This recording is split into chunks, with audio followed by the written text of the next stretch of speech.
VOD. Hello everybody, I'm Hacklebeast, and I am casting Week 4 of the Gambit Cup. This is a match between IWL and IFU. We have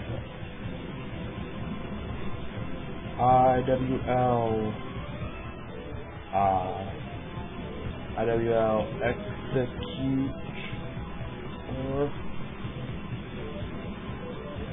That's not how you spell Executor. Nope. Executor. And we have IFU Eon Zerg. God damn it. Okay. 3 times? There we go. Oh, capitalizations of names. Haha! I got it. Eon Zerg is green. Executor is yellow.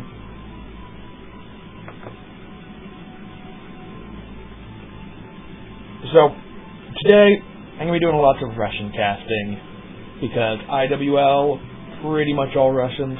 IFU, pretty much all Russians. Eon Zerg isn't, but most of the other team is. And then next up we have Reps, pretty much all Russian. And SAS, who does not have a lot of Russians.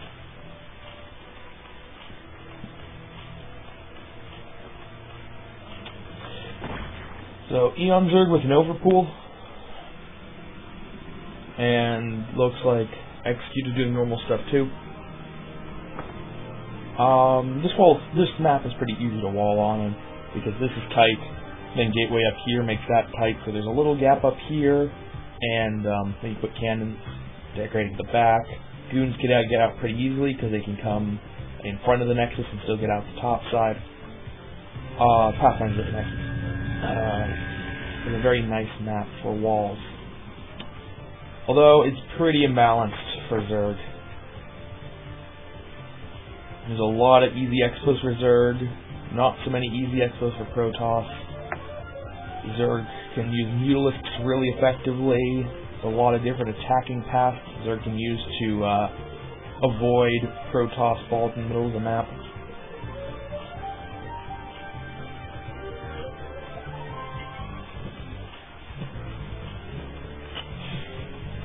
So, Eon Zerg is only going to make one set of Zerglings, to begin at least. Did force Executioner to make 2 photon cannons, though. It's nice.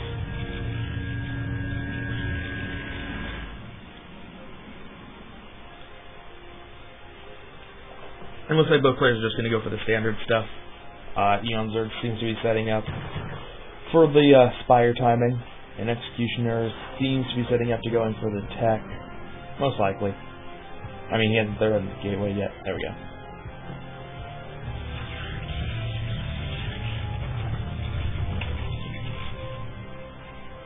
Now, of maps to go Mutalisks on, as opposed to just getting the Spire, I really do think this is a nice map to do it in ZVP.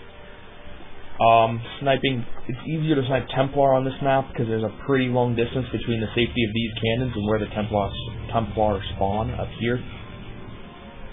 There's a, this is really open. This is really open because neither of these are pressed against walls, so the Mutalisks can just dart back and forth. And you can fly the Mutalisks from harassing here to defending your base pretty quickly. You don't have to fly them like halfway across the map. It's just a short little hop. So, I really do think Mutalisks are quite strong in this map. Time to see if Eon Zerg is going to go for that strategy. Lurkers are also pretty good. There aren't as many like tight chokes as on other maps. So, but other than that, they're very good for defending your bases. These smaller chokes are very nice.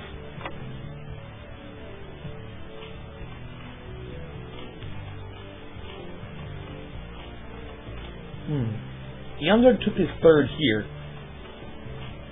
which is something you can do. There are basically three options. There's this one where you have the gas.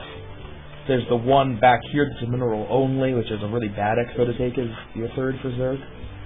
Or you could just take the other natural. I think on this map, it's a really strong idea to take the other natural, just because it can be you can secure it very easily. It's hard for the Protoss to really work around that. You can get up your fourth beat immediately after. But going for this base is also easy to defend. Protoss can't attack from this side because they'll be flanked, and if they attack from this side, there's just one small choke. So it's all fine. This is a joke. Okay. I was gonna say, that's kind of weird how he's not making a Corsair, but then he started making a Corsair.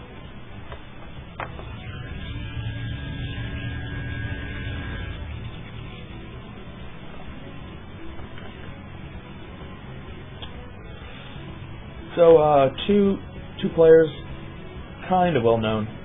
Eon Zerg is, along with Zaraki, the premier Spanish player. Although Zaraki went into great lengths earlier today, vehemently defending the fact that Eon Zerg is in fact better than him. But I'd say they're pretty close. And Executor has been playing a lot recently in Clan Wars, Nation Wars. So I've been seeing him rather frequently. And he's he's a solid Russian Protoss. It's what they do. They don't make mistakes, and they are good at two-basing.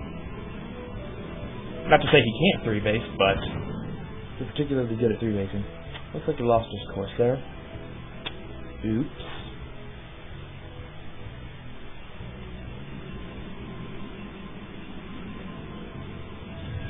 Anyway, whoa, why is that speed so late? +1's almost done. Your speed just started. You finished that. He waited to start the Templar Archives before getting speed. Now that's not very common from Protoss. He's going to be able to get out his Templar faster. I don't know if it's going to be for fast High Templar or Dark Templar. If it's for High Templar, then I can understand what he's doing. I don't know if he really needs to rush it that fast, but I understand the thought process. And if it's for Dark Templar, then you don't really have the Corsairs. You only have like 3. You already lost one. You're not getting +1 for him. And DTs aren't that good without Corsair support. Now, Eon Zerg is going for lots and lots of Mutalisks. As I said, Mutalisks are strong on this map. I like this decision.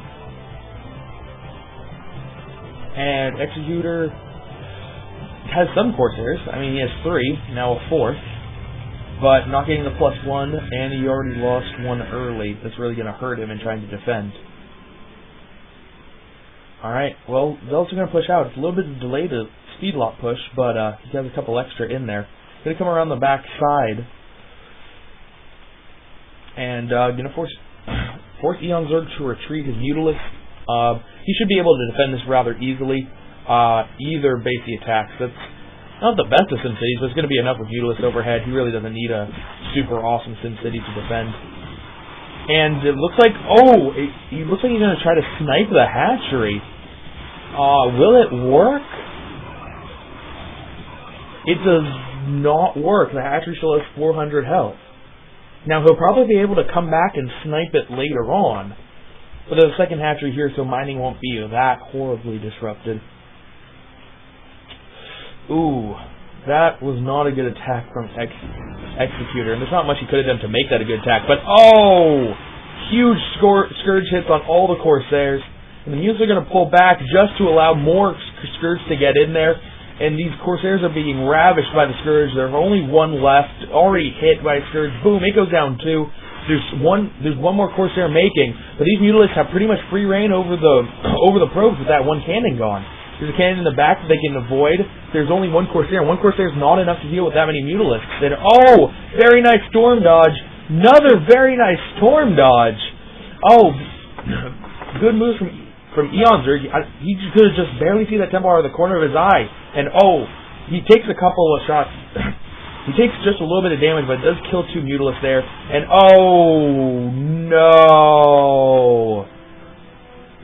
Oh, he tried to snipe the Archon before it finished morphing and had 35 health, and then it killed them all. Just like one Thunderbolt and boom, 8 kills.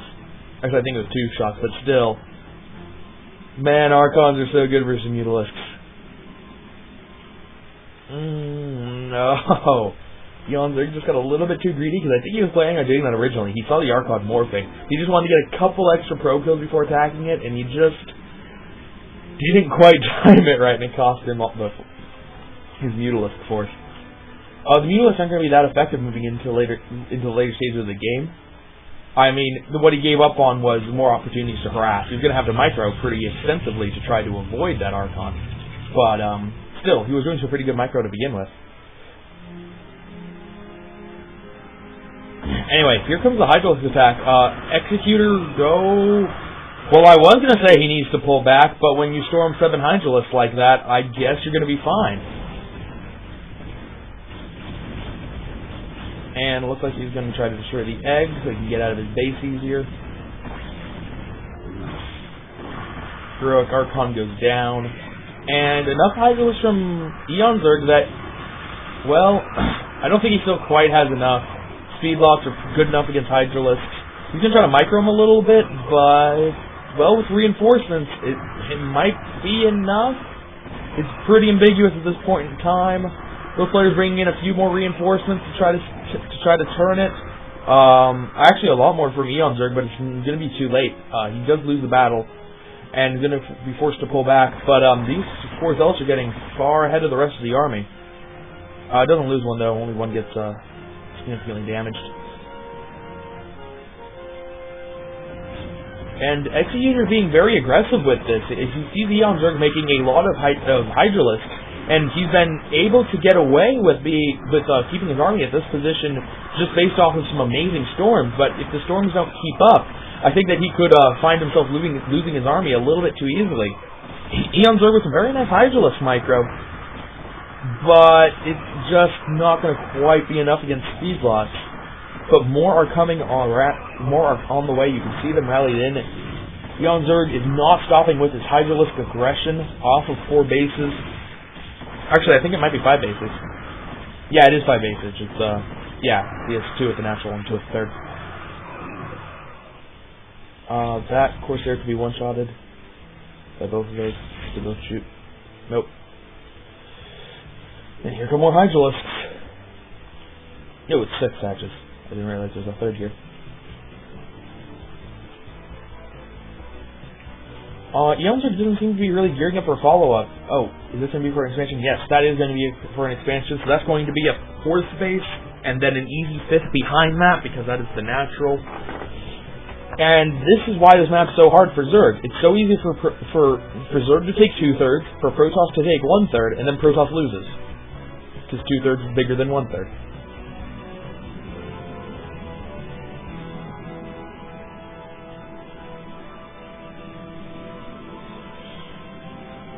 Meanwhile, Executor's taking the mineral only in the back. This is a very... In some regards, actually an even less safe base than the gas. Because, I mean, the Zerg has to come all the way up there, and it's hard to get there, but at the same time, you can't wall stuff. There's a very open paths for Zerglings to attack from, and that's really what you have to worry from the Zerg army. If he had taken the one... If he'd taken the one right here, he only has to defend this little gap because his army's going to be hanging out in this area anyway, which defends this. So you see a lot of Protosses going for the gas third instead of the mineral third.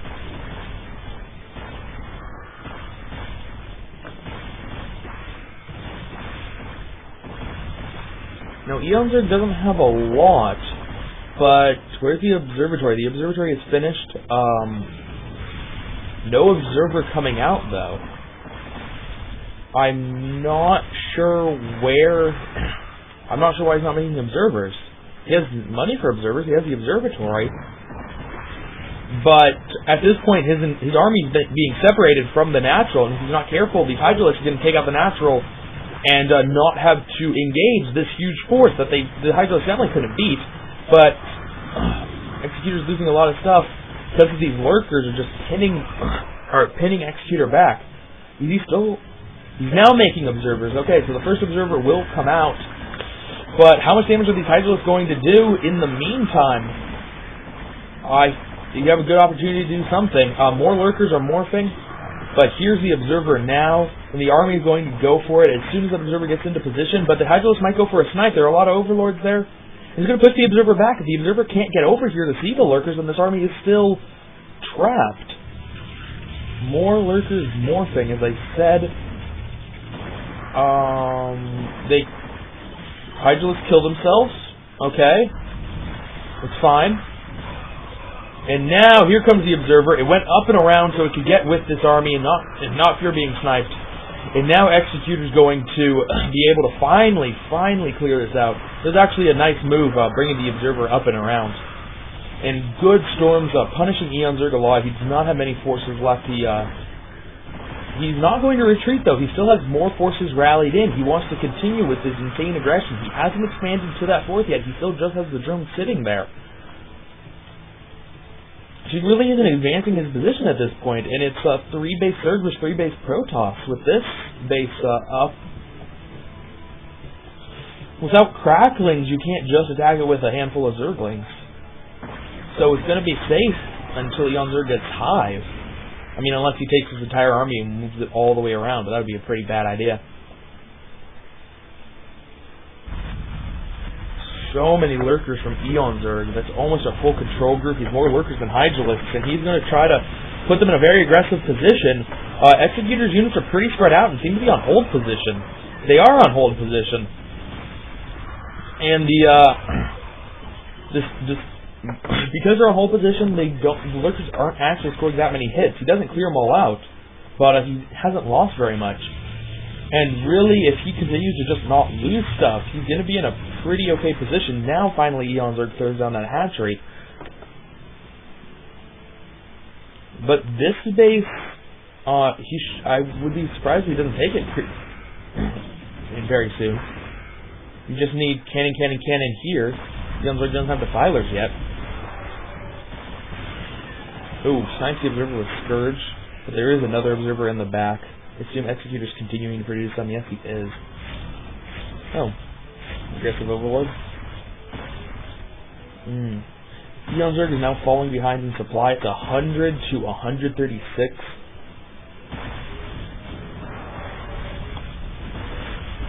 Now here goes Eon Zerg for yet another attack.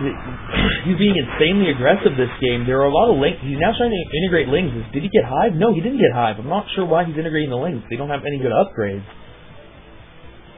I'm not sure what he sees about the Protoss. I guess the Protoss they're not even that goon heavy. I mean, you might not see these zealots. I'm not sure why he's transitioning into ling production.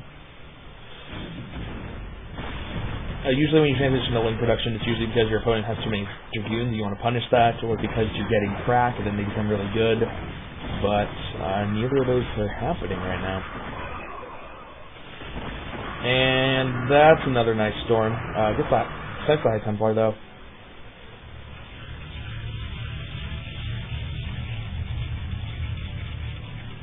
There we are.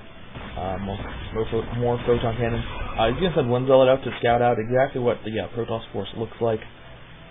Or the Zerg force looks like. And, ooh, he's going to go for a little bit of a counterattack of his own. Eon Zerg did set down some good Sim cities, but that is a lot of units.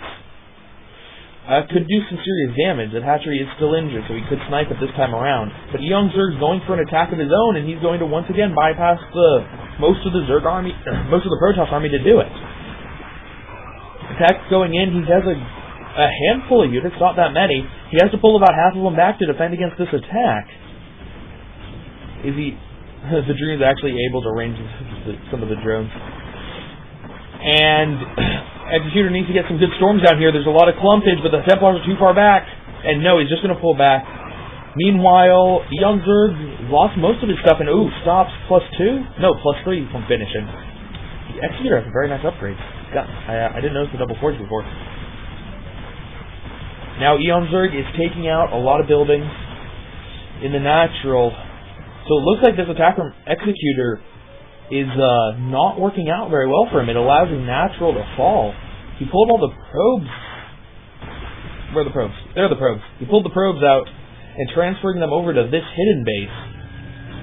Let's see how long Eon Zerg takes to find it. I mean, he is not scouting very much. As you can see from this side of the map, he is keeping to the left half and just constant aggression.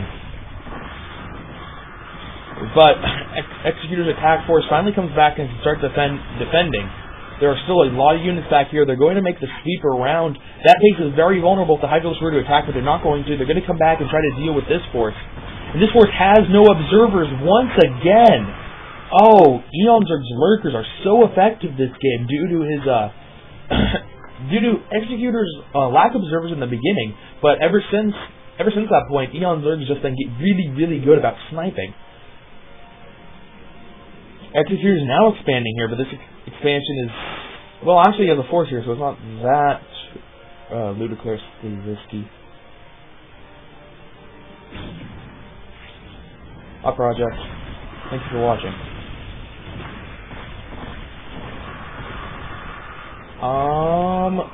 Well, he's still going to have trouble taking out that many lurkers.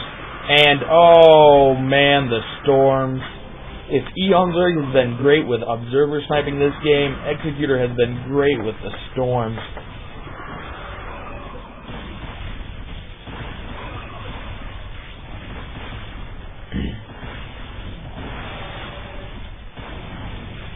Alright, some of the lurkers are going to be cleared up, but Zerglings are now going to come in to make sure that they're defended. Now, he's now on Hive. Crack has not started. No, that is definitely not Cracklings. Now Crack has started. And with the Cracklings come the Defilers.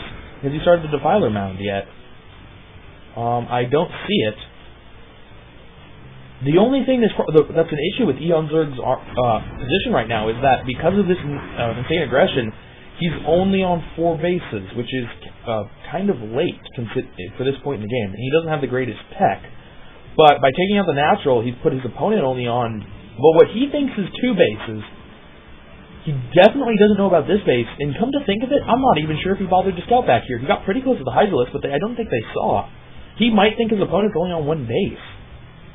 Maybe 2. I have to think that if he knew about this base, he'd take it out. It'd be really easy to, given the Protoss' position. Man, I think Eon Zerg's dropping the ball a little bit with his scouting. If you notice, his overlords haven't been too spread out this game.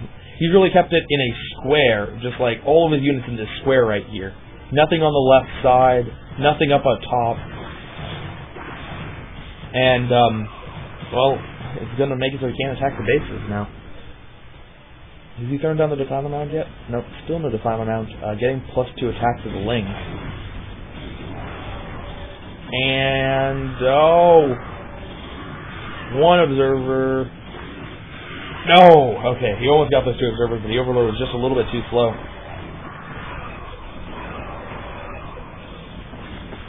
But once again, Eon Zerg is going to re-establish his contain and not allow Executor to get out of his own base.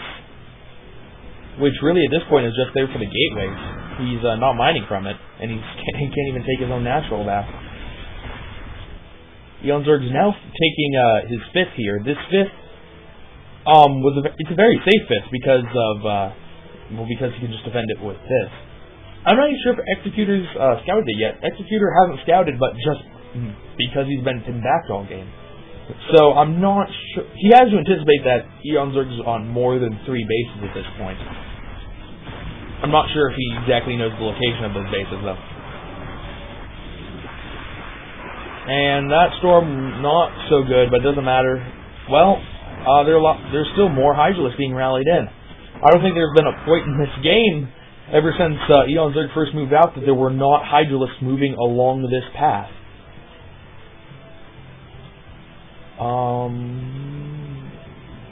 Okay. Eon Zerg's now going to find out about the hidden base.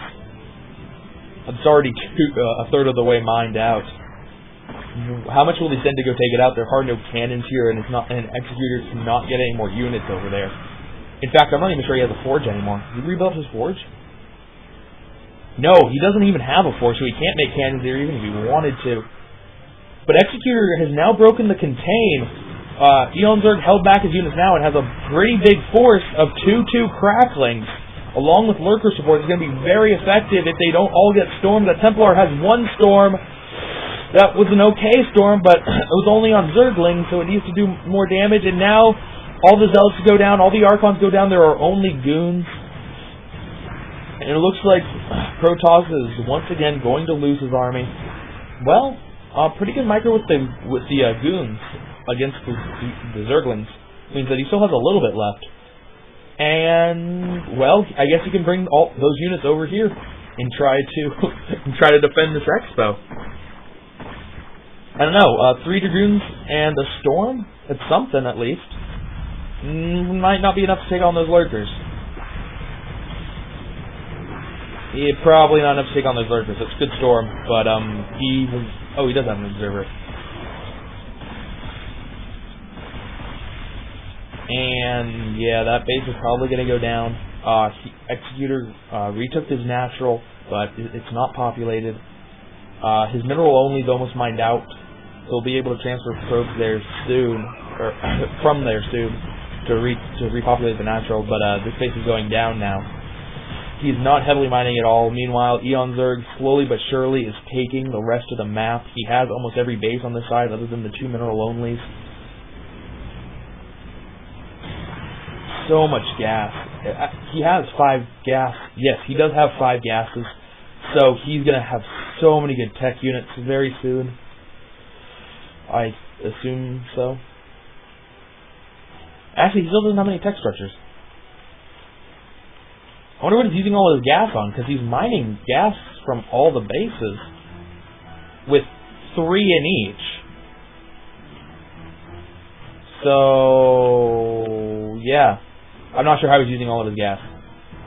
I guess he's just made that many Lurkers? I mean, he's made a good number of Lurkers, but I didn't think 5 gas worth of Lurkers. Anyway, if you didn't notice, he's getting dropped. And that might be the nail in the coffin, and that's another reason why this map is good for Zerg, because it can be dropped pretty easily in so many different places. Jeez. Protoss, Forge was rebuilt, but not getting upgrades anymore.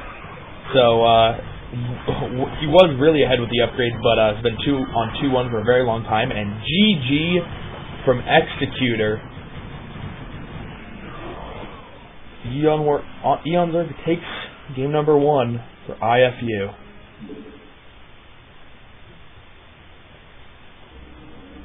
With 2 new replays.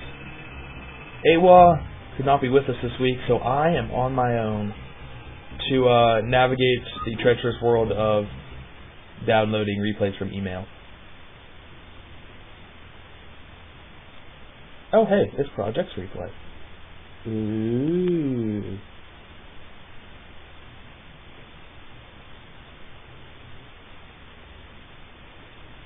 Alright.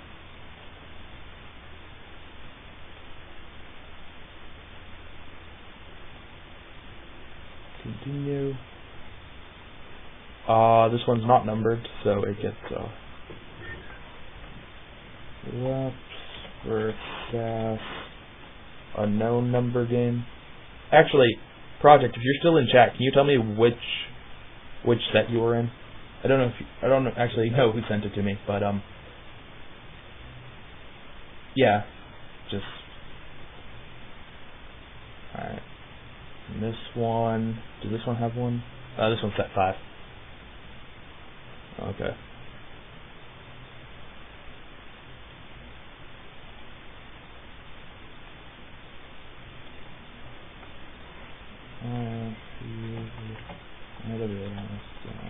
Alright. Alright. Let's create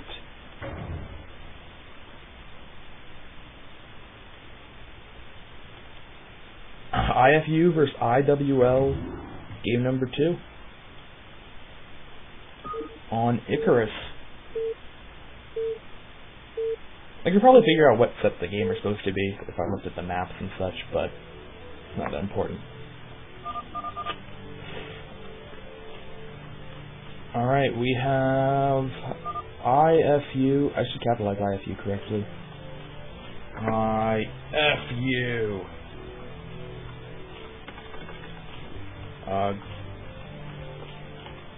I could not see how to spell his name. The dark blue one. Oh, there's not 2 O's. Gugna?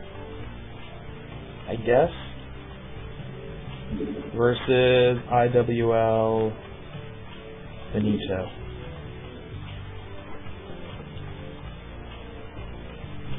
Alright. And that should be a dot. Gugna. It's just a silly name. Gugna. It probably means like something fearsome in Russian, like strong, mighty bear. But probably not like double adjectives. Finito is purple. I'm kind of interested what Gugna means now. You can bring up like Google Translate and ask it, what is Gugna in English? Probably wouldn't give me an answer. Anyway, 12 pool from Finito and a overpool. Yeah, an overpool from Gugna. So Finito with a slim advantage. Shouldn't make much of a difference.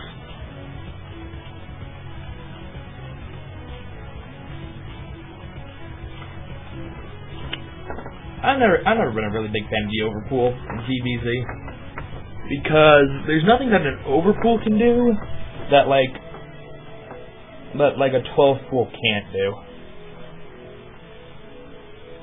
Well, I take that back. I guess it's nah. If you overpool compared to a 9 pool, overpool versus 9 pool, overpool wins. Overpool versus 12 patch, overpool wins. Overpool versus 12 pool, overpool loses. Huh? I guess there isn't a reason to overpool.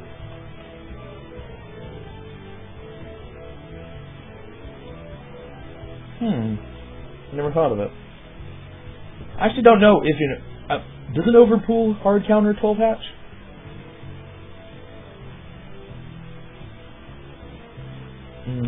I think so. Anyway, Gugna is getting the fast Slayer, while Finito is getting the fast Expo. Finito is definitely going to have to throw down the Evo Chamber because his Slayer hasn't even started, compared to Gugna's, who's already finished, and his Fire's now started. Layer's now going. Well, because Gugna's not attacking with his... Well, he's attacking with wings now. How many does he have? Stop moving. 2, 4, 6, 8, 10, 12 lings. Compared to 2, 4, 6, 8, 10, 11 lings. And some drones. 13 lings. So, Finito should be able to hold this off. Gugna's going to have to do some serious damage with Mutalisks. But if Finito throws up Spore Colonies, I think Finito's going to have an advantage for the rest of the game.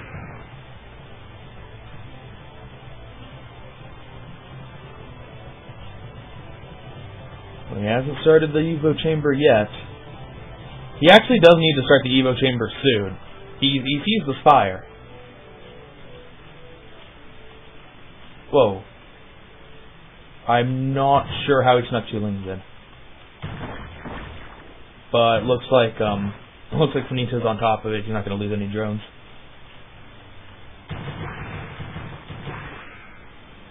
Seriously though, he has no anti-air. Compared to the Spire that's done. Mutalisks are on the way. He does have more lings because he's on 2 bases, but Gugna just has to stall until the Sunken Colony finishes, and then the Mutalisk pop. Well, we'll see, man. A lot of more lings are coming in. They're going to be able to do some good damage before they're killed off, even though they can't attack the Mutalisks. Actually, there's some really good drone drilling from Gugna to glitch out the lings, but he is losing a lot of them. He's down to 12 supply. 12 supply, of which 3 is in Mutalisks. So, 6 drones? Yeah, 6 drones, and 2 of them are still morphing.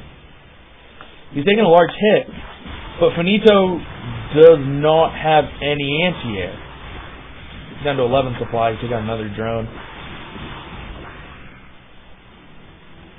Oh, he now has anti-air. Okay.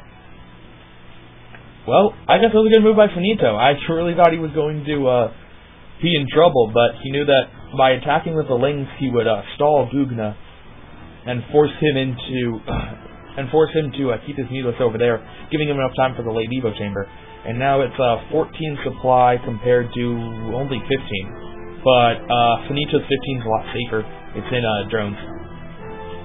Pretty much all drones except for those 2 lings. And the only advantage that Gugna has right now is that he has 3 Mutalisks, which are going to be able to pick off the Fringe Overlord, and that's pretty much it. Yeah, that's in a very nice position. And then he has a Spire, so he can make more Mutalisks, but once Finito starts his Spire, it just won't matter anymore. So Gugna's not going to lose anytime soon, but at the same time, he's still... There's not a lot he can do. And this is the issue with...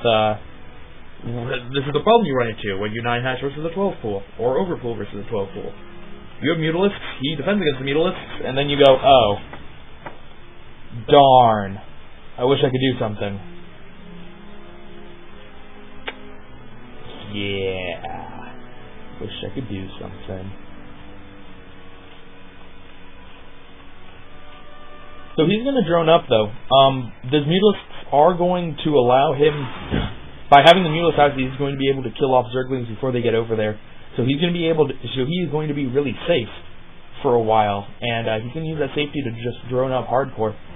And try to match the economy of his opponent. He's at 12 drones right now, compared to 16. -1 because of 17 supply, -1 for the 2 lings.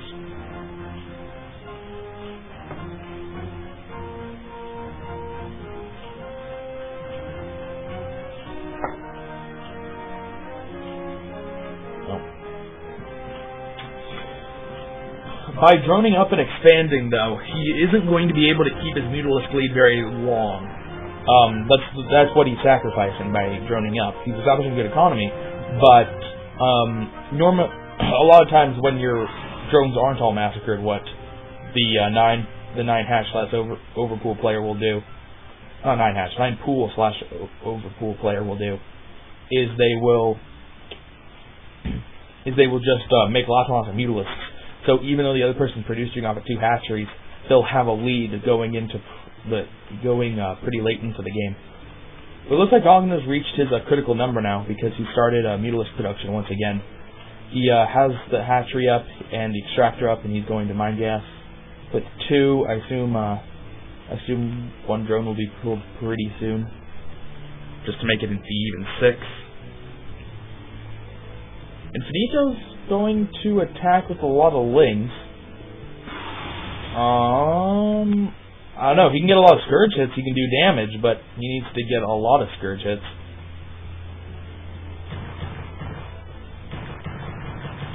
We'll see what he can do. What?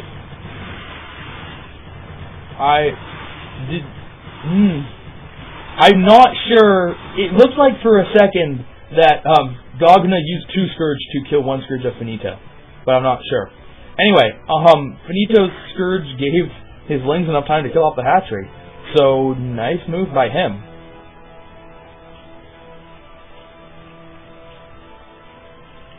And these Scourge are just going to continue to be annoying. They want to pick off this Mutalisk when it hatches. See if they're able to do it. Nope, not in the right position.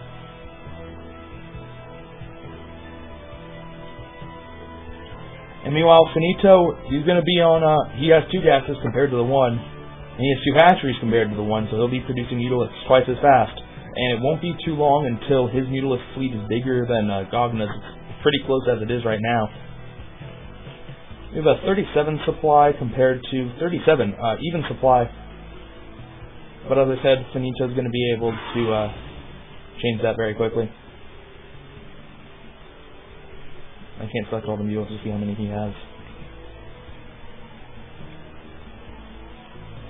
Not only that, but Finito has the advantage of sunken colonies.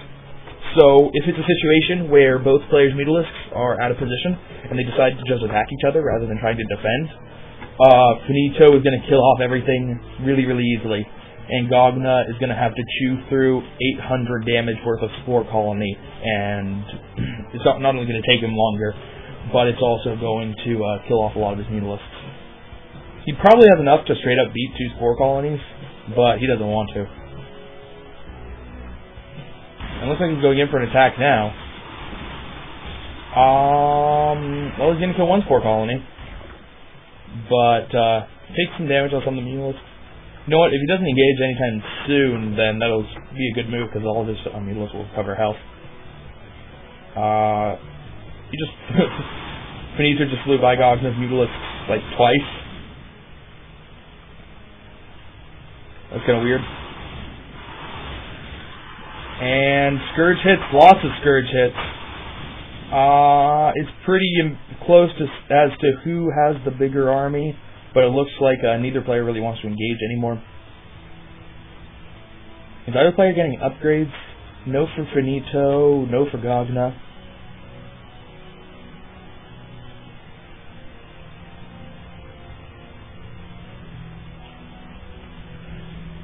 Gogna's trying to make something happen, but there's really just not much to make happen. With he doesn't have an insanely large number of Mutalisks, and Finito's pretty well spawned up. And Finito's is more spread out, so I can't actually tell who has more Mutalisks. It's pretty close. 45 supply for Finito compared to 36 for Gogna.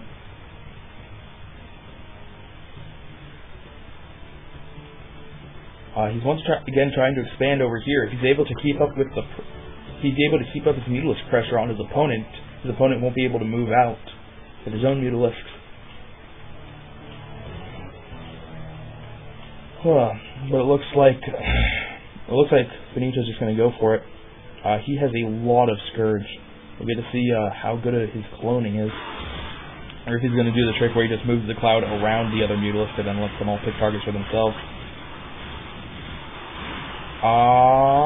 Pretty good actually. Gets a lot of Scourge hits. Gogna doesn't even try to micro away. And more Scourge are being rallied in. Oh, fancy stuff. Not using 2 Scourge on 1 Mutalisk, using 1 Scourge on each, allowing the other Mutalisk to clean up. And Finito takes that pretty handily, tying up the series 1-1.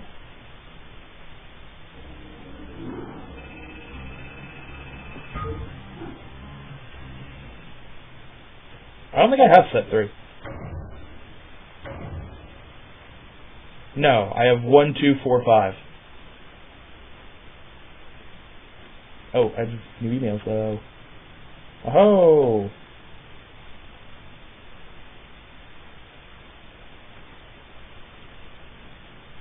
Alright.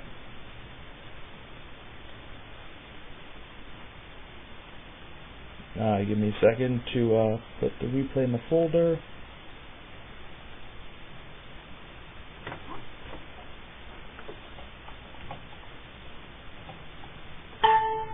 Alright.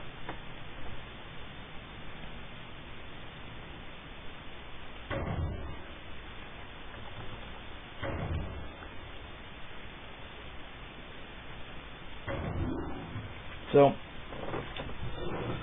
here we go into game number 3 on La Mancha. In this, the battle between the 2 Russian teams that are not reps. We have KYCT. I do not know KYCT, but I do know Must, and Must is pretty damn good. Is it capital C or lowercase c? lowercase c. Yeah, man.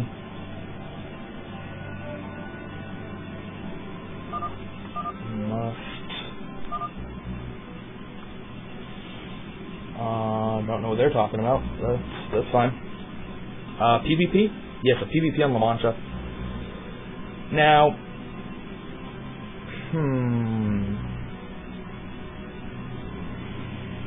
I don't know what it is, but all of the four-player maps that are Desert Sets look the same at the beginning.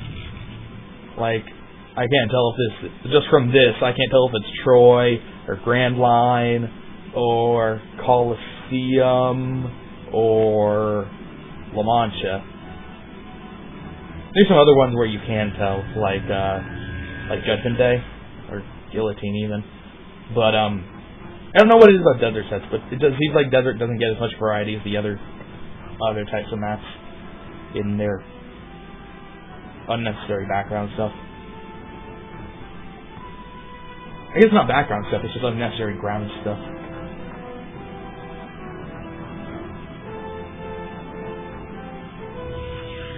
Anyway, okay, wait, no, that was Musk. Yeah, that was Musk. He is not feeling the gas. And, I don't like your name. I don't like names that are more than 4 syllables. So if it's just 3, I'm okay with that being a name, like LML. That's cool. It's fine to say. But when it's 4 letters, it's like, ugh, really? Can't you just come up with a word? For all I know, that could be a word. Again, I don't speak Russian.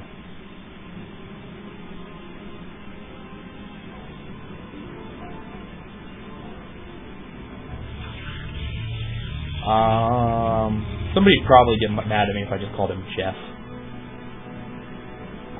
Jeff is probably not his real name, but I don't know, Jeff's easy to say. It'd be funny if, like, all the casters got together and we just gave everybody real person names. Like, from now on, Project's not Project. Project is Joe. Bakuyu is Steve. Cole is John.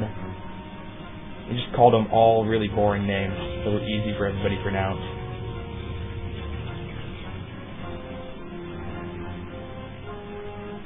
Anyway, both scouting probes are being annoying. Looks like Musk hasn't taken a hit. So he is winning the probe micro battle compared to Jeff. No, I'm not going to say Jeff anymore. Compared to Kicked. I don't know which is better, Kicked or KYCT. Because if it is a word, then probably saying KYCT over and over again is going to be, like, not only annoying, but kind of insulting to his language, where I'm just looking at the word, it's like, there's no way that could be a word. But at the same time, if it's not a word, then I'm insulting, because it's like, what, you think Russian language is so effed up that that could be a word? Ugh, man. Why can't you be like Must? Must knows how to make Russian names. Because they're 4 letters and it makes a word that I've heard of before. Oh, you all saw that, right? He killed the probe, but then immediately canceled the gateway, and then rebuilt the gateway. What? I mean, you can do mind games if you kill the probe and then cancel. If you kill the probe and cancel the gateway, then you can super fast DT tech, lol, and try to get him. But you canceled the gateway. It's not even like he canceled the gateway too soon so that he could accidentally cancel it and show it to Musk, but really it was on purpose. Maybe he just didn't want his gateway placed right here, he just wanted it over here. Maybe it wasn't mind games at all. Maybe it's mind games, but mind games against the caster. All the more reason to not like you. KYCT. I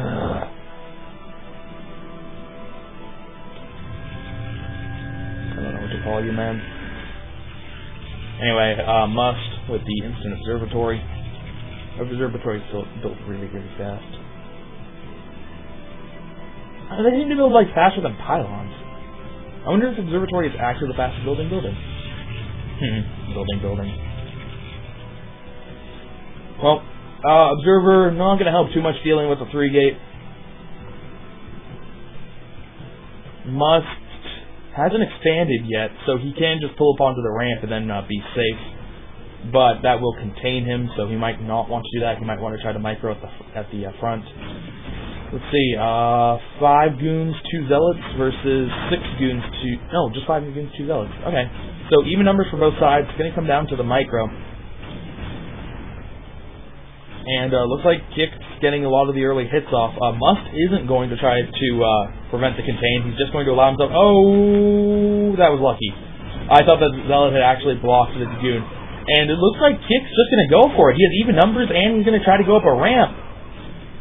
Well, actually, it's going to work out for him pretty well. He's going to trade 2 zealots for 2 goons. That is a good trade.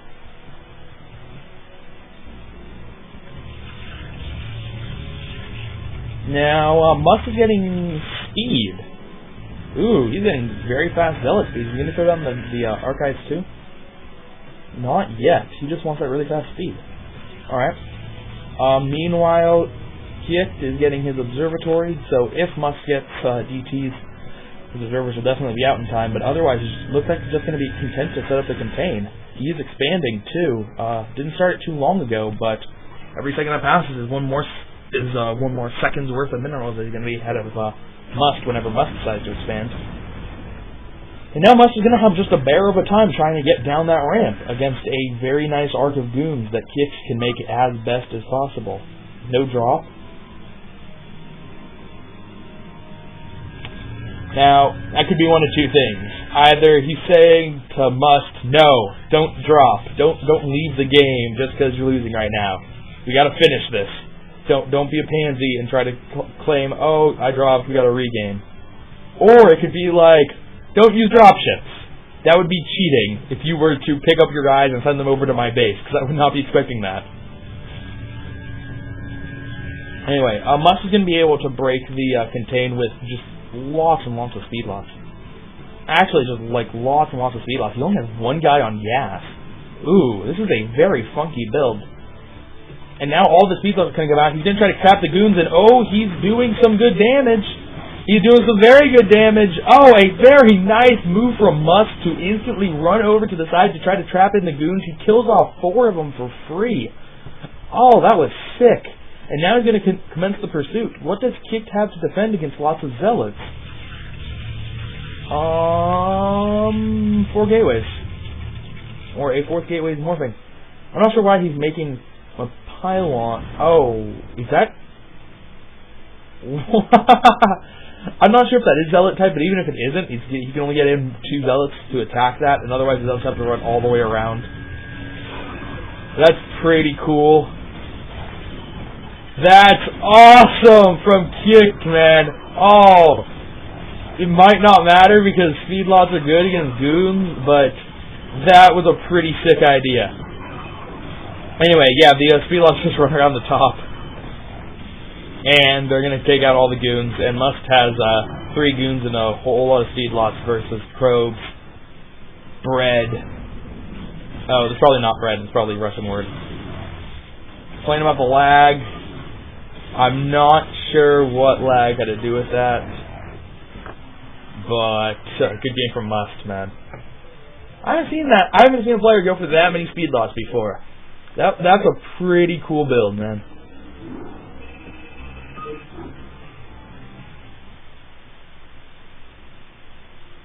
Alright. Well, going into set number 4.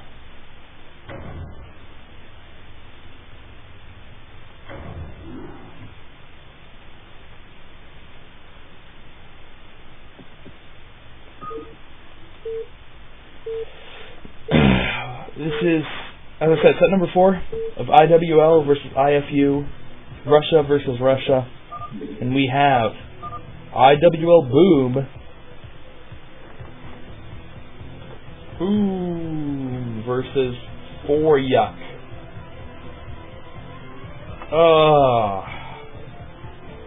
Oh man, I do not like that name either.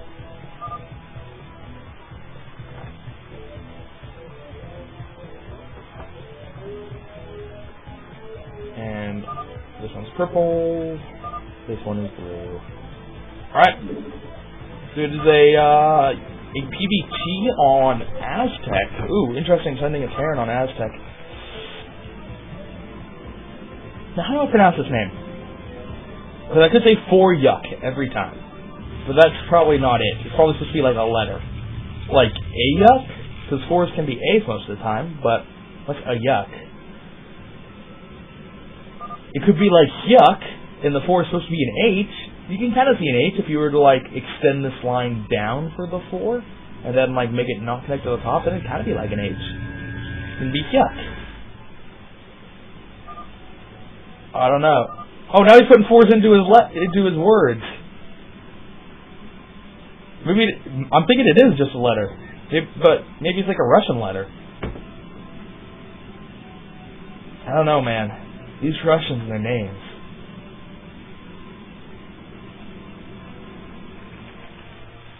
Anyway, looks like the Terran, who shall not be named because I can't pronounce that shit, is going to go for the wall. Going to go for the wall at the bottom of his ramp. And doing that can be kind of risky on a reverse ramp map because it's not so easy to chase goons out of the top when you have to come up from the low ground. So a lot of times you'll see Terrans just go for the really fast. Just go for 1 Rax FE anyway, just so they can get something out. But no, looks like Boom went for the 14 next. Wow. Alright. Boom, going for extreme economy. That can sometimes be risky. And his opponent is going for a gas first build, and he's throwing down the factory. Uh-oh. Boom is not going to have Dragoons for quite a while, actually. He could die to a Vulture. Alright, apparently that SCV was already injured because probes do not beat SCVs normally. Is he not going to make it for Zealot? Oh, he's not going to make it for Zealot so he can throw down the faster core. But that factory's almost done. He needs to wait for the core to finish and then the Dragoon to make. And actually, it looks like the Terran's just going to go for a bunker rush. Oh, man. Oh, man. Boom's got some problems. And the probe scouts it. Yes, he gets the scouting probe. I don't know what Boom's going to do to defend against this. Is he making a Zealot now? He is making a Zealot, so he will have 1 Zealot ready to defend. He'll be able to produce goons off of 2 gateways, but he'll have to come up to the reverse ramp. So, worker battle with 1 Zealot leading the charge and 2 Marines leading the charge on the other side. The Marines aren't really leading the charge. They're going to let the SCVs lead the charge and hide behind them. And it seems to be working out pretty well. Zealot has to go all the way around. Oh, very nice micro from the Terran. Getting a lot of probe kills, not taking any hits on his Marines. The Zealot, very frustrated all the way in the back. I think he's not only microing his Marines in the front to keep the probes away, but he's specifically microing that Zealot even farther back than the rest of the army. And now all the probes are gone, but not many SCVs lost. And he's actually going to surround the Dragoon. Oh, one Marine goes down, and the other Marines are very injured. The Vulture's very injured. Oh, man. He's going to wall off with SCVs here and attack with the one he doesn't need to wall. Vulture's going to get a probe kill. Man, Protoss is in trouble. They don't even have range, so it's going to be really hard to hit the bunker coming up the ramp. Are more Marines on the way? Because it's not very strong with only 1 Marine. Yes, more Marines are on the way. But it looks like this bunker rush is going to be very effective. It's going to take out the fast Nexus. Oh, Boom.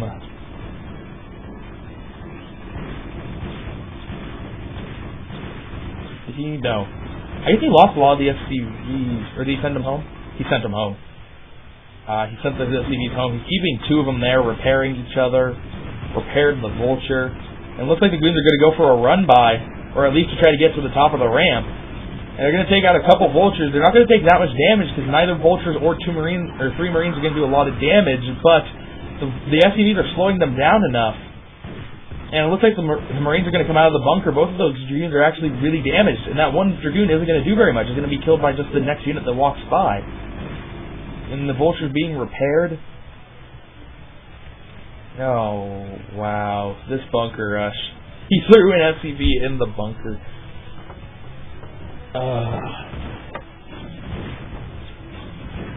Gonna do some fancy micro against the dragoon. Just hope for missed shots and then run up and get repaired. That's funny. Oh, jeez. What is he doing behind this? He's making tanks. He's getting mines. Throwing down a second factory. He's going 2 fact. Oh, Boom has some issues. But it looks like he's going to go for an attack with 3 dragoons. 2 of which have no shields, 1 of which has no health. And well, mines are almost done. Mines are done, in fact. Oh, the dragoons are going to hit mines, and Boom is going to be very sad. Oh, so sad. His range is finished at least, but I don't know, he's going to have some sick mine. Oh, he gets one of the mines. He hits the other. Oh, he didn't get hit. He's actually doing really nice micro against the mines and not taking mine hits. And now he's not. Okay, he only has 1 goon left, so it's almost dead. Meanwhile, the bunker's still looking pretty strong. The reverse ramp, man. You can't get up that. You can't even see up it without getting shot. Oh. Oh, this is bad. Anyway, they killed off the straggler goon. And now the siege tank's coming. Ooh, he did find the sweet spot where he can see up the ramp and shoot the bunker. He needs to pull the other SCV out of the bunker to try to repair. I'm not sure if he even realizes that it's in there. And is he getting siege mode? No, he's getting speed for the vultures. He's not getting siege mode at all. Interesting decision. But it looks like mines are going to push back the bunker. They're going to push back the dragoons so that the bunker is saved. He still does have the SCV in there. I don't think he realizes it. And it looks like Boom is going to go for a reverse bulldog.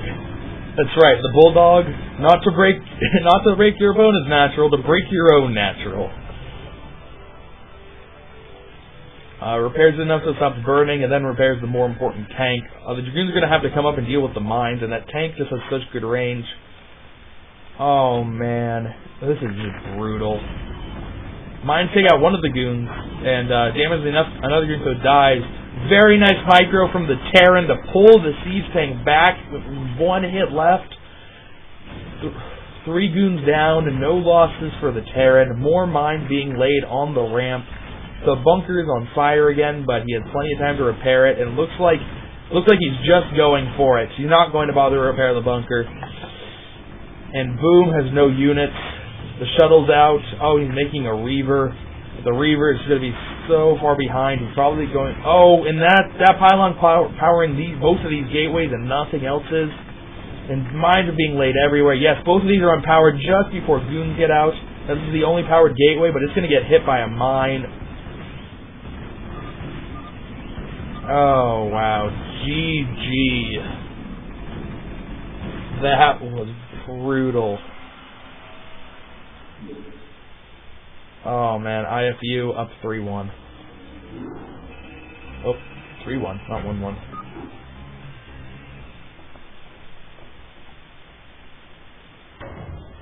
Oh, that's not what I meant to click on. I did it again. Nice. Now we're going to set number 5 of IFU versus IWL on the Heartbreak Ridge.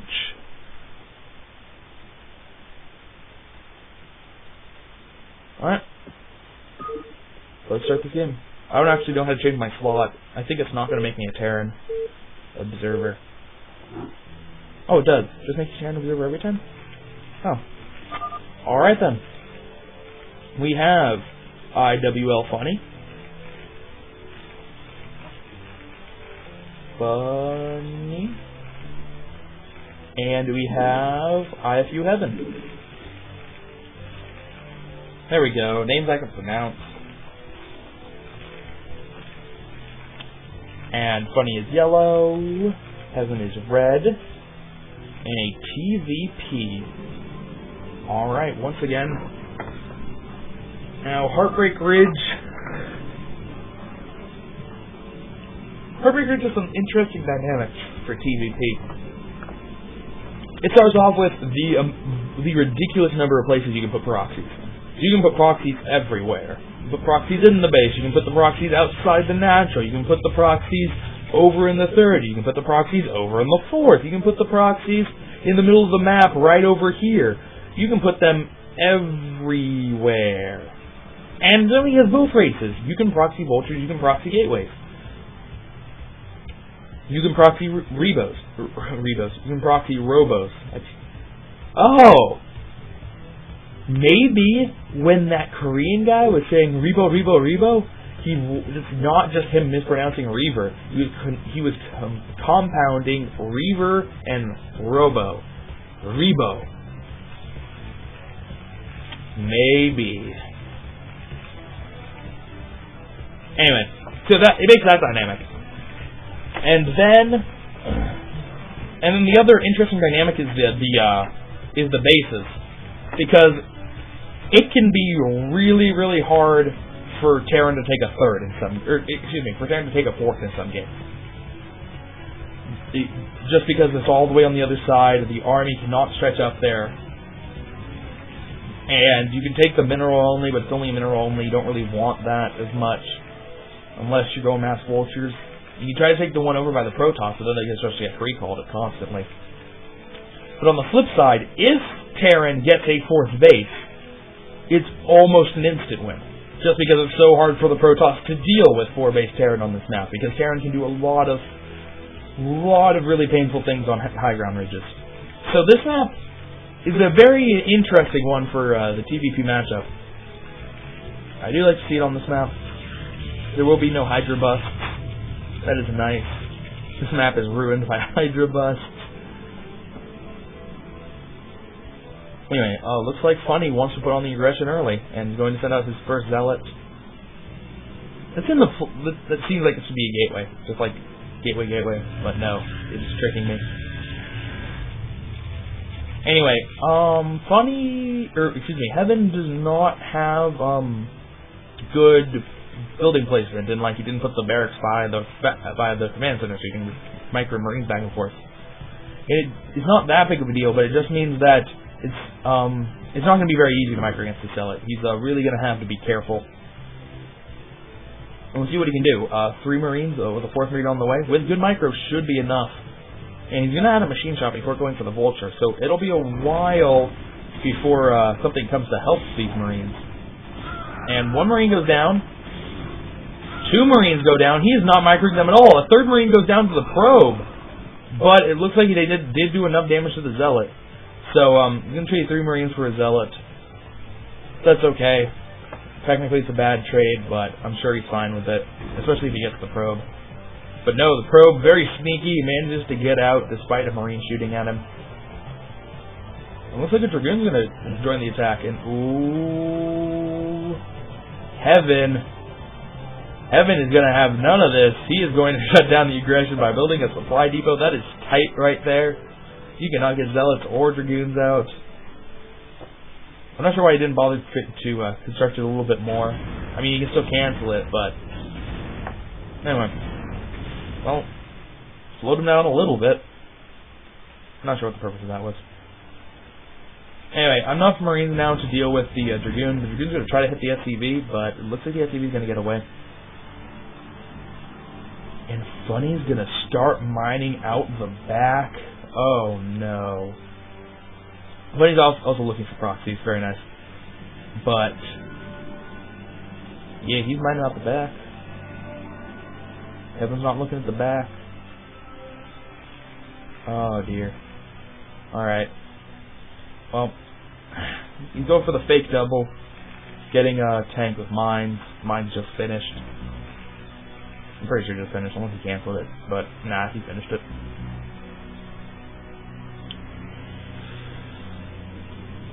man, he doesn't know about this. I mean, mining out the back is this is like the least scary mining out the back possible, because Seedlings are super scary and Vultures are super scary. Protoss doesn't quite have that unit to be super scary coming in the back, but I don't know. It's still, you still have to fear it. Well, a pretty good micro from Funny. Not going to take hits from mines. I would be surprised if he tries to micro down that mine. It's a hit on... Oh, man, he's getting really close to that. Okay, good. He's pulling back. I think he's just buying time for this to be mined out, and now it's mined out. I don't know what he plans to bring back there. You know what, honestly, even if he doesn't put anything back there, I really like him doing that. Just because you now have the option to get back there. You're gonna scare the Terran once he realizes that it's there. You don't have to do anything with it, but it makes the Terran react, and it didn't cost you anything. You just, wasted one probe, whatever. Even if the probe dies, it's just, so insignificant. Barrick's gonna flow back here and see the probe.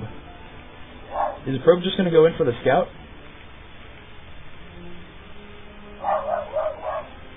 I'm not sure what he's gonna do with the probe, but, these guys are gonna come up to kill it, so it doesn't really matter.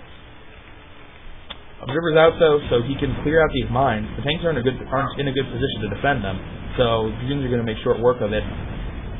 Bunker's going down, but it's not finished. And there are 2 tanks, and it looks like Funny is just going for it. 2 siege tanks going to do some good damage, but not enough, and now all the SCVs are being pulled with... he needs to do a little bit of micro with these goons, but he should be in a really good position. Another siege tank in the back. Siege tank is going to hit the SCVs, not do that much damage to them, though. And now the Dragoons just need to get just out of range of that siege tank. Man, the siege tank is long range. And those Dragoons, 10 kills, 6 kills, 8 kills. A lot of those are mine kills, but still. Just doing a lot of damage. There's nothing even in that bunker. And the Dragoons are taking out so many SCVs, and they're going to go for the tank again, but the SCVs try to pull.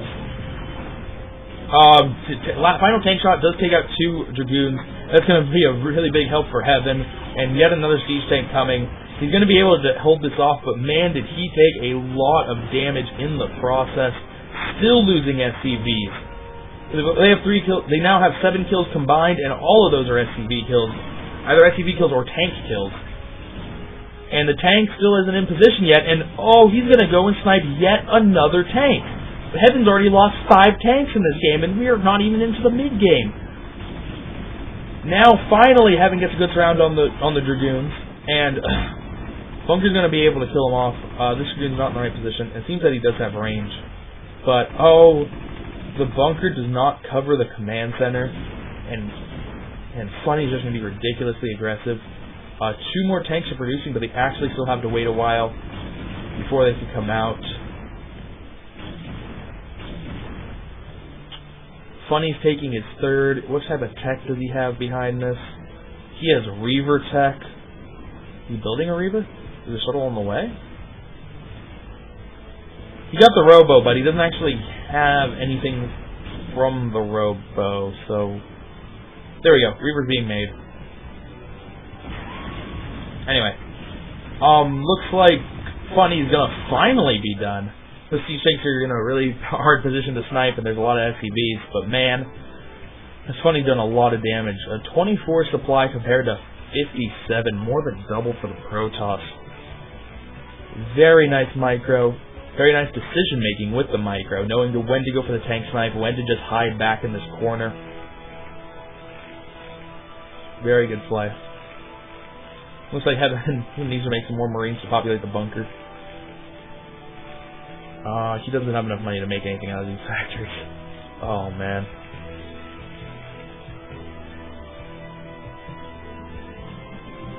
It looks like Funny's going to mine out his own back, so that he can, if he was to be contained here, he can still slip units out. It's fine. I mean, the only negative to that is that there could be a speed vulture run by, but it wouldn't be soon. Because he's got a pretty good lockdown on his opponent. Anyway, Reaver's out. Is he building a shuttle for the Reaver? Yes, he is building a shuttle for the Reaver now. And Heaven does have the eBay, but I don't think he's anticipating to build turret. Oh, actually, I think that is a turret. He's building something under the eBay, and it's small, so unless it's like a really well-placed bunker, I'm pretty sure it's just a turret. Well, that's a very lucky vulture. But he doesn't have any turrets in his main. And there aren't many siege tanks, and when he brings the siege tanks back to defend against the Reaver, he's just going to die.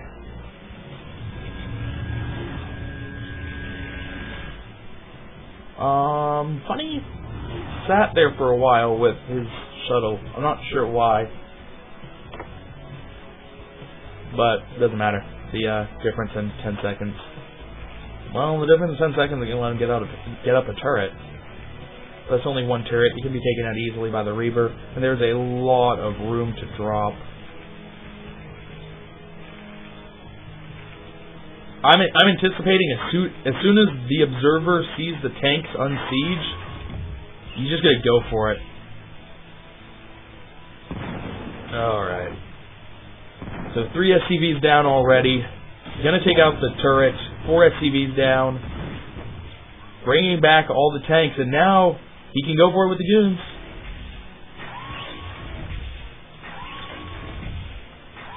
He's stopped all mining from here. All the SCVs have been transferred to the front. And oh man, he can put Reavers on the high ground and shoot down.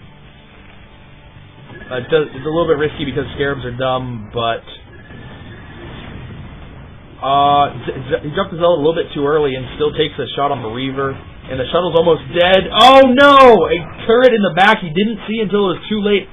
Snipes the shuttle with one shot. Oh, it only was going to get one shot off, and it killed the shuttle. Man, Heaven got lucky. It's gonna give him a little bit of breathing room. It's a pretty big investment for Funny when you build the Robo and the support bay and the shuttle and the Reaver, and only make one like that. As it's normal for Protoss when they go Reavers, but that's a lot of Dragoons. That is a lot of Dragoons. Heaven still doesn't have enough money to produce off of 2 factories consistently. He is poor. He built an armory. I'm not sure if he's going to make Goliath out of it. Off of it. I'm not going to make Goliath out of it. And Funny, he can take a 4th. He could take a 5th if he really wanted to. He has all the map control in the world. And that's enough Dragoons. No, he doesn't have his full Dragoon force. He still has like half of them up here. I mean, it's like almost enough Dragoons to engage these tanks, but he doesn't have half of them. So once he gets both of his halves combined, then he can kill everything. Speedlot's not done yet. How far away is Speedlots? Speedlots are almost done. Man, once Speedlots hit, these tanks are not going to be able to do anything. Heaven's trying to build a command center. He's going to float it out to here. So he's trying to slowly but surely extend the siege tank line so that Funny won't be able to run units this way, but it's making his siege tanks very vulnerable.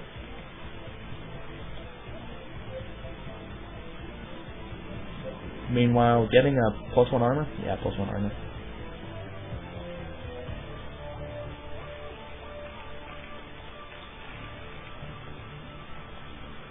Heaven has a lot of tanks, and no vultures, because he can't afford both tanks and vultures. So you might as well get the tanks, but they're starting to be... Once Funny gets like a control group, and a half of Speedlots, it's going to just wreck everything. 165 compared to 72. Funny is still more than double in supply. He's even teching up to 2 Stargate Arbiter. At least I think so. He hasn't actually thrown down the Orbital Tribunal yet.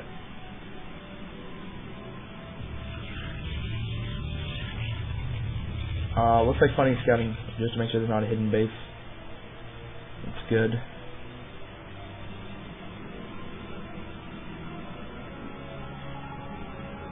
Still waiting for either the fleet beacon, I guess, or almost certainly the Arbiter Tribunal. There's no reason to go carriers at this point in the game. How much until +1 armor's done? Still a little ways to go, not too much longer. Oh, Heaven is able to expand.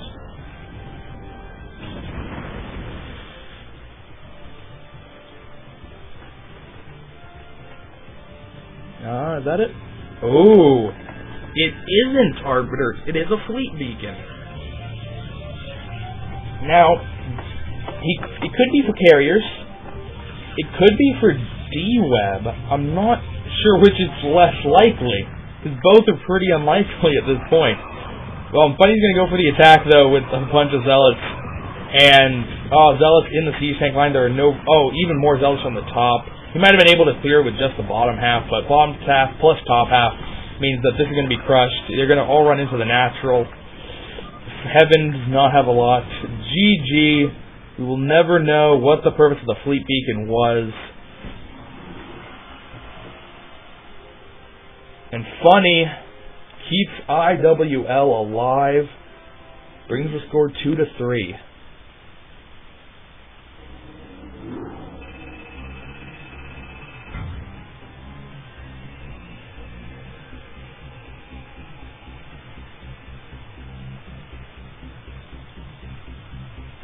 Alright. Save the next file. This is Gambit Cup, sponsored by Twitch TV. Twitch TV is really good for streaming, guys.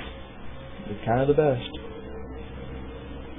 Also, the individual sponsors are Nervopolis and Prowler, so big thanks to them too. We appreciate you making Brood War possible.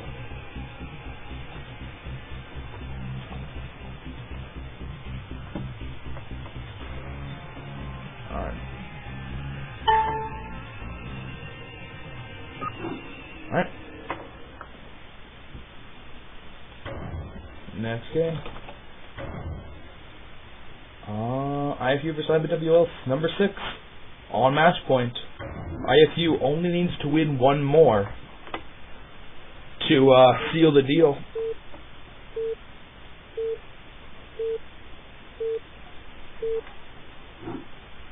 Alright, we have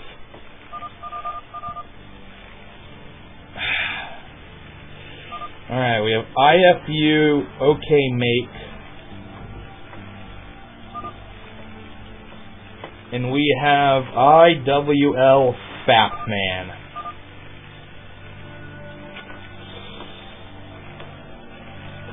Man, okay, I said it before, but this time I really mean it. I really hope that Fapman means something in Russian, and it's not English.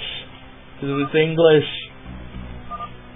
I just don't want it to be English. Why would you call yourself Fapman? Really?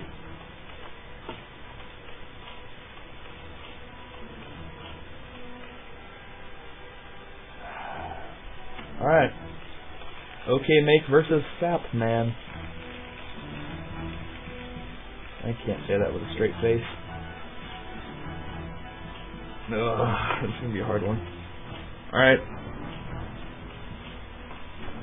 TBZ on match point. Match point's pretty fair map. The main, it's really hard to do Mutalisk for, but the natural's pretty easy. So Mutalisks are good. At the same time, though, Lurkers, there's certain places you can use Lurkers and certain places where Lurkers are not so good.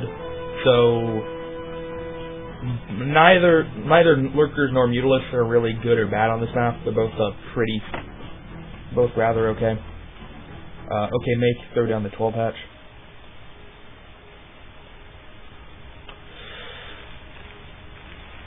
And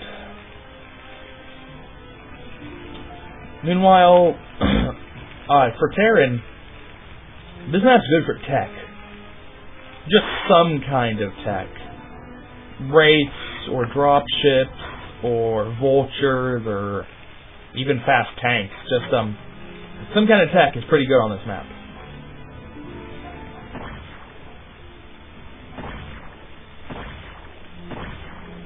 Anyway, looks like he's gonna go 1 Rex FE though. He's saving up a lot of money. Yep, there goes the SCV.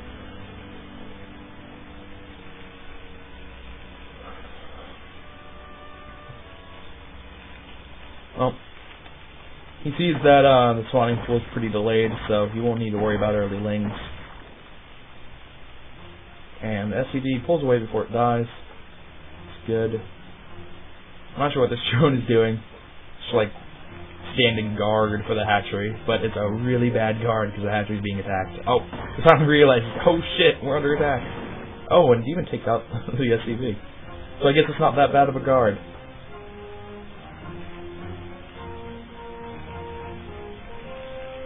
Anyway, Sapman. Sapman's going for a 2 Rex.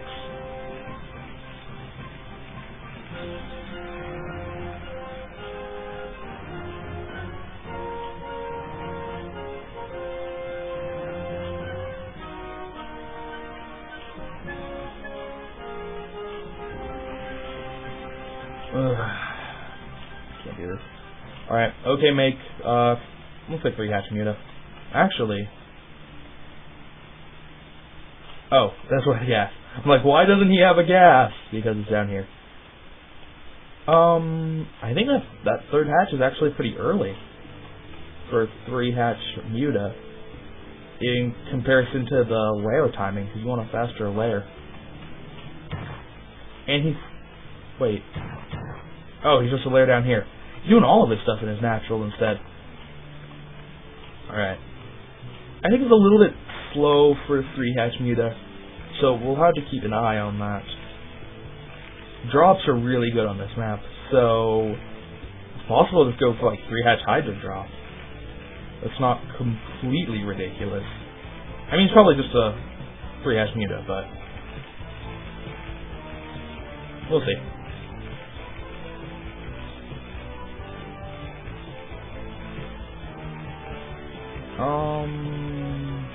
Why is he not making Marines anymore?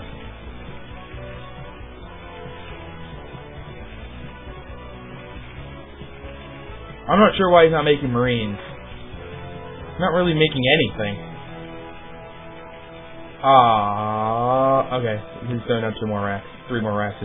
He's going into a 5 racks.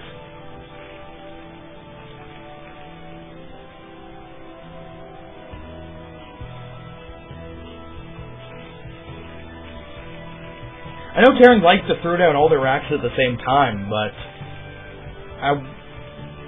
oh, that might be it.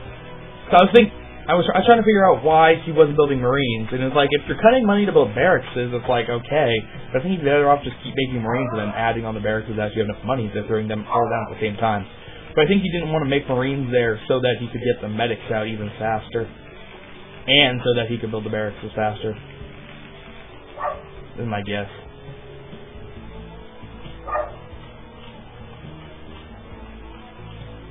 Anyway, it is 3 hatch Muta with very fast expo up.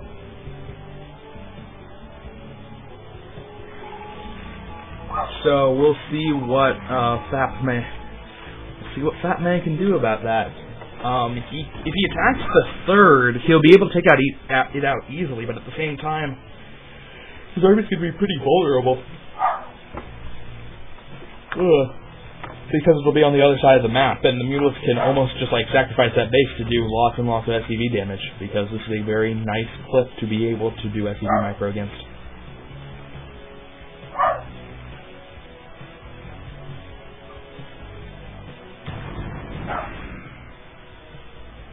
Anyway, here comes Sapman's first attack.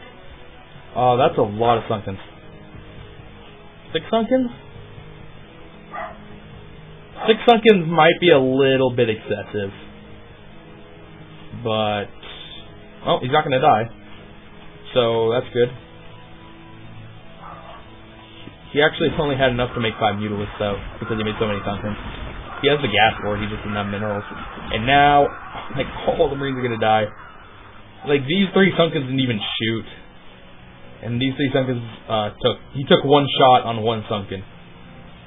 So yeah, I'm gonna say he overreacted just a little bit with the Sunkens.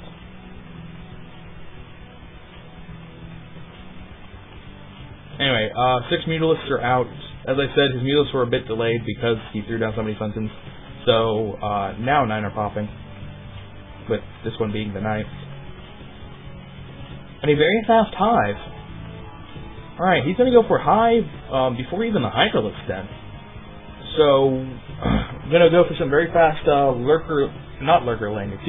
very fast, Ultraling Defiler, I guess. He might wanna, he may try to take one more base, just because, Ultra Defiler is pretty gas intensive, and 3 bases might not quite be enough, but he isn't making any lurkers. So, at the same time, he might only need 3 bases. We'll see.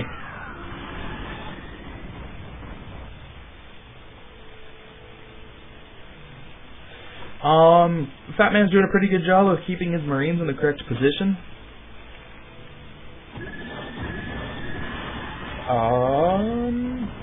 Well, there's one Mutalisk.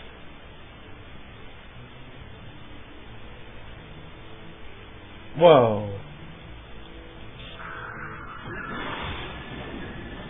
Apparently those ones have been in there for a while, because there's 6 kills between them.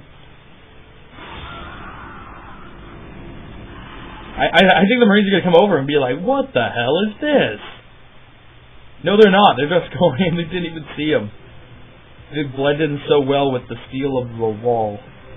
They're gray and the wall's gray, and it's like camouflage lings, man.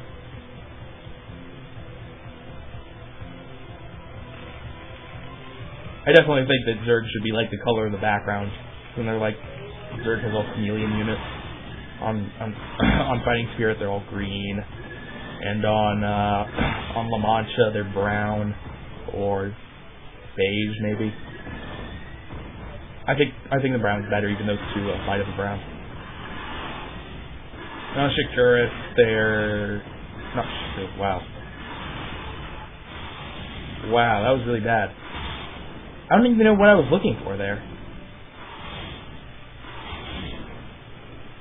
Wait, the DTU homeworld is Shakuris, right?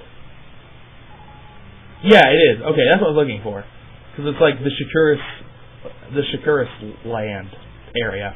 But I should have said Medusa. Or any other Twilight set map. Anyway, this base is getting go down really fast. There are Hydralisks here, but they are not morphed. And, ooh. Okay, Mix going for the Greater Spire. How many Mutalisks do you have left? About 6? It can be very annoying to deal with Guardians along this cliff, but the Starport's on the way, so he'll be able to get a Wraith out pretty fast. He won't build it until he actually sees the Guardians, but I don't think the Guardians are going to be very effective. And he's only down to 2 bases with Hive Tech. No, I think I'm gonna. I think OK Make has developed a case of the Bakuyus of I'm gonna get really fast tech and kind of forget that I need an army to go with the fast tech. But the Bakuyu does a better job of keeping his bases up. There are certainly Bakuyu certainly has his fair share of games of where he's on 2 base Hive. Anyway, oh no. Oh no, and these aren't like lurker eggs. Look at how fast the health falls because they don't have armor and they're all going to be cancelled. Oh man, that's bad.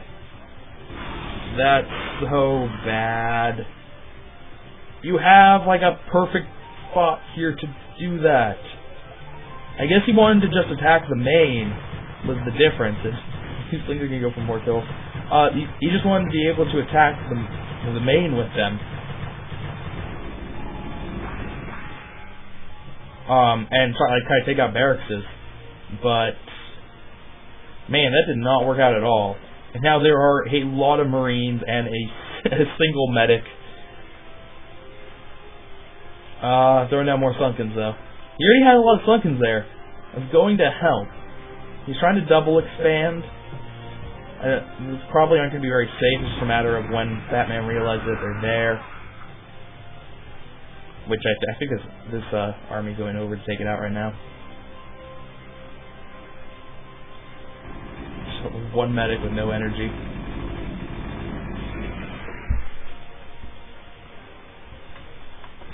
Alright. Well, no, it looks like these Looks like these guys aren't going over to take out that base. They're just going to walk by. I'm not sure what they think they're going to do. Maybe he's trying to block the drone from getting up there, but he doesn't realize that there's already a hatch. I'm not sure what the purpose of that army is. Anyway, he finally did morph his Guardians, so that's good. And this is what he wanted to do with the Guardians. He wanted to attack from this angle and be able to hit a lot of Marines, be able to shoot a lot of the Marines as they pop out of the barracks. He gets some kills and is forced to pull back. He has to be really careful though, because this is not a safe area. You can put Marines right here. So he needs to be really careful that there aren't Marines that run up from around the top and then attack him, and then he tries to retreat this way, and then he gets attacked again. But yeah, here comes the Wraith, and the Wraith is just gonna kill all of them. He now needs to attack and be kind of reckless with the attack, because he knows he has a pretty hard time limit on how long his Guardians are going to be alive. And he's going to pick up some SCV kills. I don't know how successful these Guardians are going to be. And they didn't kill that many Marines. They didn't get that many SCV kills. They killed a bunch of turrets. There's like one here and then 3 back here, but... Oh.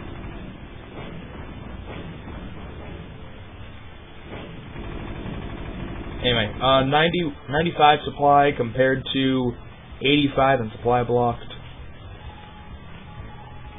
Defiler Mound is up and Ultralisk Cavern is up. He does have 4 bases, so he might be able to support that, but once he loses either one of these bases, he's going to be pretty poor.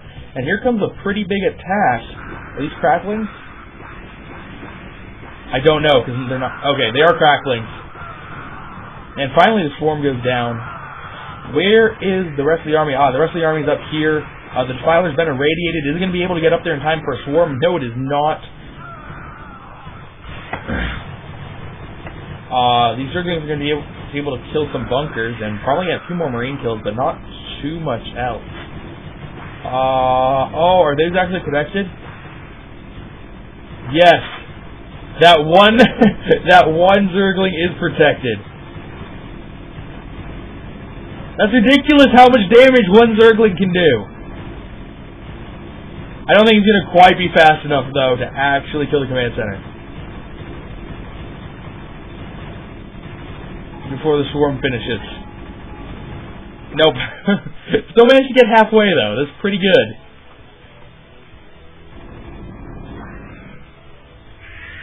Uh-oh. We got an eraser.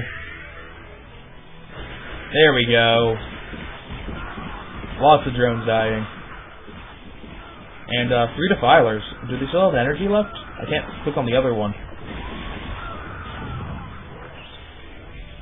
Well, looks like OK Make's going to have to attack here. That one tank's going to force it before all the Sunkens go down. And another tank in a very nice position.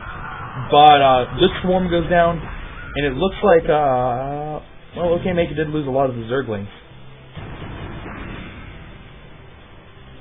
Tank's targeting the only one that's actually under swarm. Probably doesn't mean to do that.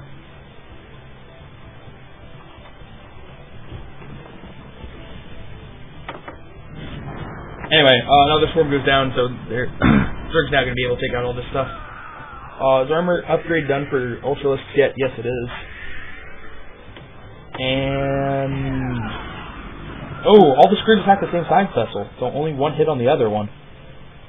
A little bit of a mistake there. And that Ultralisk is going to die as soon as the Marines shoot at it. That Ultralisk probably going to die too. Well, I wonder how many kills he's going to get with only 16 health. No, he can get 2 kills and then retreat.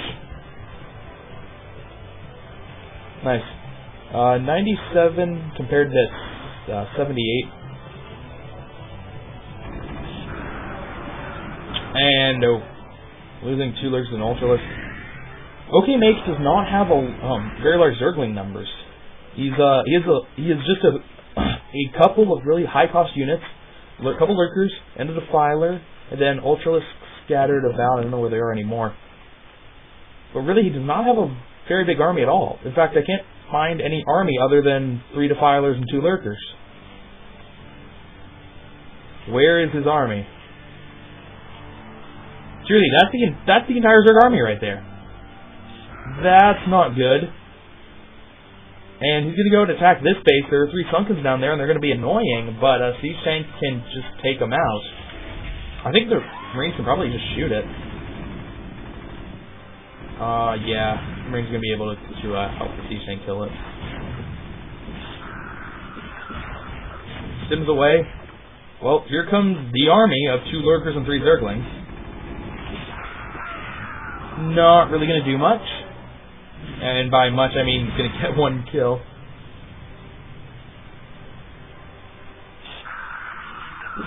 And that base is going down, because it has no defense. Has he built an army up yet? 3 Defilers, 3 Ultralisks. That's the start of an army.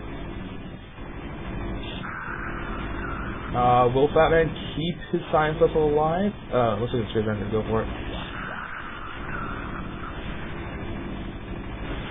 Anyway, base is cleared up. All the drones are murdered, and here come the Scourge. Where's the Science Vessel? I don't know where the Science Vessel went. Oh, they're doing erasure tricks over here. That's funny. The Scourge went completely the wrong way, and the Science Vessels kill everything. In the meantime, 13 kills. I think that one's done 2 eraser tricks now, and 1 with 7. Very nice. Meanwhile, OK Make's just going to expand again. Seriously, though, that's his army. 7 Ultralisks, 2 Defilers. 3 Zerglings, and 2 Defilers. And then now he's trying to make Zerglings. Okay, now he's control group of Zerglings. So, man, when you have, like, almost as many Ultralisks as you do Zerglings, it's not really a good ratio. And, oh, Plague goes down. Not actually hitting much. Hitting all of his own Scourge. Not that Plague really affects Scourge very much. And he has a lot of Ultralisks. Ultralisks are scary, but not so good when they don't have Swarm or Zerglings. Or both. But seem to be doing a pretty good job. I mean, they have the armor upgrade. And the Reams are, well, they are +3. And no, you need to spread those Ultralisks out. Because Ultralisks don't die to an Irradiate, but they do if you clump them up like that. I mean, they don't die to a single Irradiate. It takes multiple. That one only has 7 health. Oh, that Marine... that one Marine's going to be a hero. But no, not quite. He radiated the 5 health Ultralisk. It's kind of funny. Anyway, well, here come the Lings. There were like 4 Lings in that attack, so that's good. I mean, he's starting to improve the ratio of no Lings to, like, 6 Ultralisks to 4 Lings. Now, there we go. There's some Zerglings. And got Swarms this time around, too. It's actually going to be able to do something. Forces the command center to lift, kills off a good number of SCVs. And now he's going to try to Scourge. Where have these Science Vessels been all game?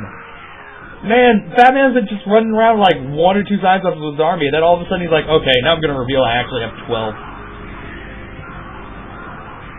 And he can irradiate everything. Absolutely everything. All those Ultralisks are going to die. That Defiler's going to die. And another pack of Ultralisks without support. There's a reason there's diversity in late game Zerg armies. You don't want to just build Ultralisks. Okay, he's trying to hide the Ultralisk from the Irradiate cloud. Doesn't work out most of the time. And it looks like Fat Man is going to go for yet another Eraser? Or not. No, he's just going to... Oh, there we go. There's the Eraser. Eraser! Oh, that's a lot of kills. And the Spore Colony does get one of them, though. Still does a lot of damage. 3 Marines are going to kill off some of the probes before the Sunkens finish. Or drones before the Sunkens finish. I like to call drones probes. Like, I don't call SCVs anything else, and I don't call probes anything else, but just drones are probes. Anyway, drop in the main. Gets cleaned up, but not before the Greater Spire. Oh, not the Greater Spire. let's see, it was the Defiler Mound and one other building. Not Spawning Pool, not Queen's Nest, not Spire, not Ultra's Cavern. So, 30 Elo Chambers maybe? I'm not sure.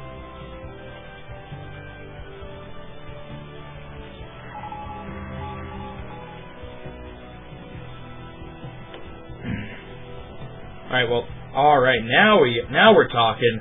Now we actually have more Zerglings than Ultralisks. And it's going to be pretty effective. I mean, there's some Fire Bats, but they're going to fall pretty quickly. Still no Swarm, though. All the Zerglings go down, and all the Ultralisks get irradiated, but are still going to be able to clean up. In part thanks to the Irradiate. They'll die... How much health do they all have left? Not much. The Irradiate's still going to kill them. Man, this is scary. This was loud. Neither player's really a fan of the low-tech units, man. It's like, well, I have the capability of building a science vessel. What's better, a science vessel or a marine? A science vessel? Alright, then I'm just gonna make science vessels. More Ultralisks with no support.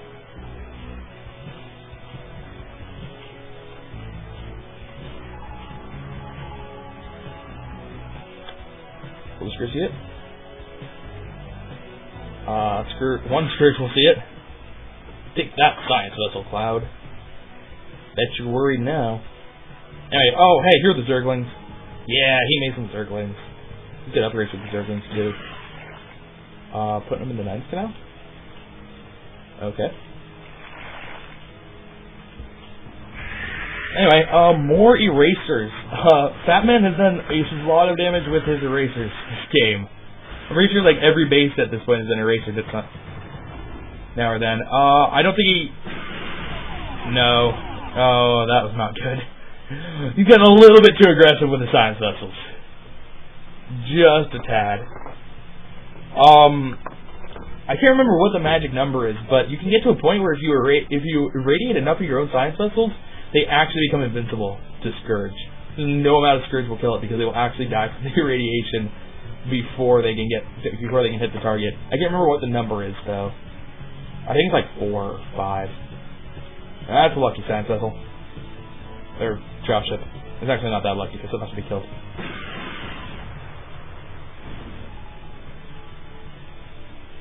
Anyway, where are the Defilers? Why are there no Defilers? You have 4 gas. You have enough money to make like 1 or 2 Defilers. Alright. Well, this stack's going to be pretty effective. Yeah. Kind of effective. There are Ultras in the back. I mean, he still managed to split up the Ultras from the Zerglings. And, gonna